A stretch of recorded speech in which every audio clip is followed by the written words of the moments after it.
저는 먼저 오요한나 씨와 관련해서 유명을 달리한 오요한나 씨의 명복을 빕니다. 그리고 너무나도 그 마음 아프실 유족들에게 위로의 말씀을 전합니다. 이 사건 관련해서 MBC에서는 단 한 건의 부고도 내지 않은 걸로 알고 있습니다. 이 사건은 단지 한 명의 정말 피해자의 문제가 아니라 이 사건을 통해서 MBC가 소속 근로자를 어떻게 대하고 있는지 이 사내 문화에 대해서 우리가 생각도 좀 해보고 점검도 해야 되는 사건이라고 생각을 합니다. 저 평소에 사실대로 말씀을 드리면 MBC가 아주 공정하게 방송을 하고 있다고 개인적으로 생각하지는 않습니다. 근데 이와 별개의 문제입니다. 그리고 MBC가 그래도 또 좋아하시는 분들도 많으세요. MBC 인기도 많은 방송이라는 것도 잘 알고, 그래서 제 개인적인 이런 공정 이런 부분만 가지고 평가를 하긴 좀 어려운데요. 그럼에도 불구하고 적어도 이번에 일어난 이 사건을 바탕으로 MBC 사내 근로자에 대한 문화에 대해서는 정말 우리가 이거는 그 MBC의 공정성 이런 것과는 별개의 문제로 꼭 해결해야 되는 문제라고 생각을 합니다. 그래서 이 문제만큼은 여야가 좀 힘을 합쳐서 함께 정말 뿌리 뽑을 수 있는 방법에 대해서 같이 이야기를 좀 했으면 좋겠습니다. 장관님께 먼저 좀 말씀드리겠습니다. 이번 사건의 원인으로 많은 분들이 MBC의 고질적 사내 문화를 이야기하고 있는데, 그걸 잘 드러내는 사건 중에 하나로 MBC 블랙리스트 사건이 있다고 생각합니다. 혹시 이 사건에 대해서 들어보신 적 있으십니까? 예, 있습니다. 네. 2017년에 MBC 총파업 당시에 최승호 사장과 박성재 취재센터장, 정형일 보도본부장, 한정우 보도국장은 파업에 참여하지 않은 제3노조 소속 및 비노조원 취재 기자를 취재 업무 배제했고요.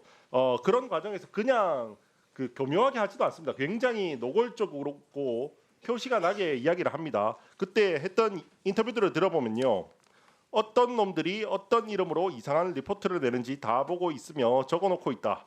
혼을 좀 내줘야겠다라고 한다든지, 2018년에는 보도국엔 같이 갈 수 없는 경력 기자들이 있다라는 취지로 아주 그냥 공개적으로 이야기를 합니다. 이게 그냥 제가 제보를 받은 게 아니고요, 판결문에 있는 내용입니다. 이걸 가지고 이제 부당노동 행위로 전부 다 유죄 판결을 받았거든요. 이게 다 있는 내용입니다.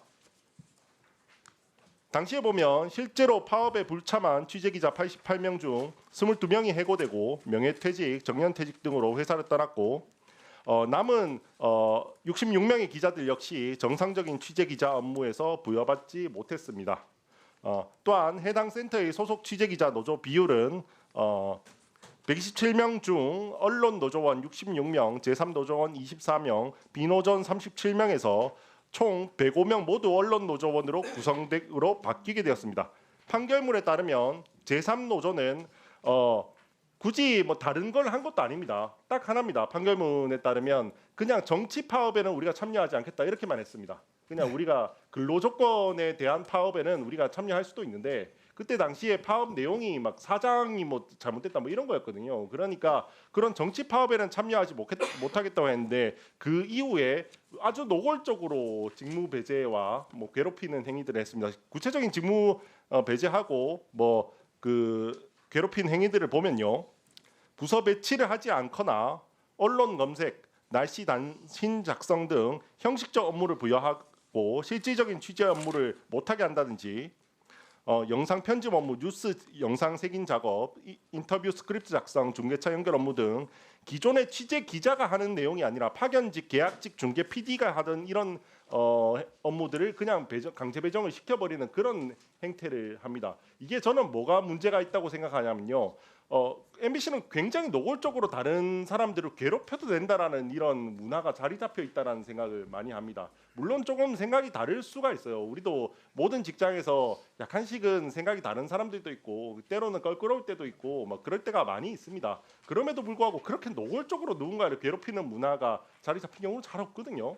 그래도 어느 정도 그냥 조금 불편하지만 그냥 가까이 지내지 않고 조금 이렇게 하는 거지, 이렇게 노골적으로 하는 경우는 없습니다. 저는 분명히 이런 사내 문화가 분명히 그게 또 약자들에게 들어가서 약자들에게는 더욱더 안 좋게 가서 그게 내려서 저는 오요한나 씨한테까지 갔다라고 생각을 합니다. 이런 사내 문화 자체가 MBC 전반적으로 있다고 생각하거든요. 혹시 장관님 좀 어떻게 생각하시는지? 그 점은 저희들이 지금 특별 근로 감독하면서 깊이 들여다보고 있습니다. 뭐 역사적으로 따지자면은 의원님 말씀하시는 그런 부분이 있을 수 있는데 그게 이제 얼마나 이제 해결이 되고 있느냐. 자칫하면은 노사 갈등이 노노 갈등으로 또 번지기도 하고 그 사회적인 부분이 또 이 노노 갈등 속에서 여러 가지 괴롭힘 문제로 나타날 수 있다고 저는 봅니다. 그래서 이런 부분까지 모두 포함해서 면밀히 저희 특별근로감독에서 보고 있습니다. 왜냐하면 MBC에서 처음에 말씀드렸듯이 오연나 씨가 사망했는데도 부고 한 줄 내지 않았고요. 뭐 피해 신고해서 조사를 하냐고 하니까 뭐 유족이 원치 않아서 조사하지 않는다 뭐 이런 식으로 이해되지 않는 이런 표현들을 막 했습니다. 이 사건을 하려는 의지가 있는지 이 문화를 개선하려고 하는 의지가 있는지도 의문이 들고요.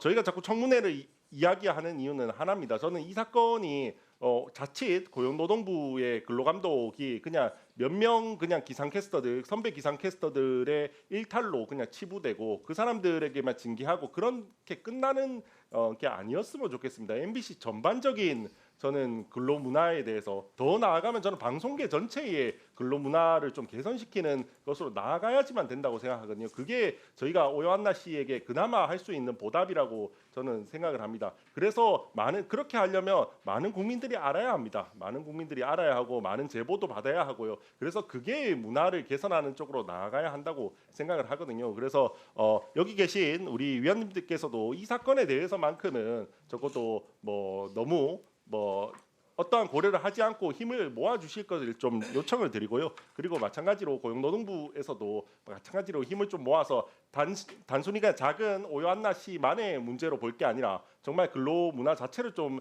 바꾸는 그런 계기로 좀 해주셨으면 좋겠습니다. 이상입니다.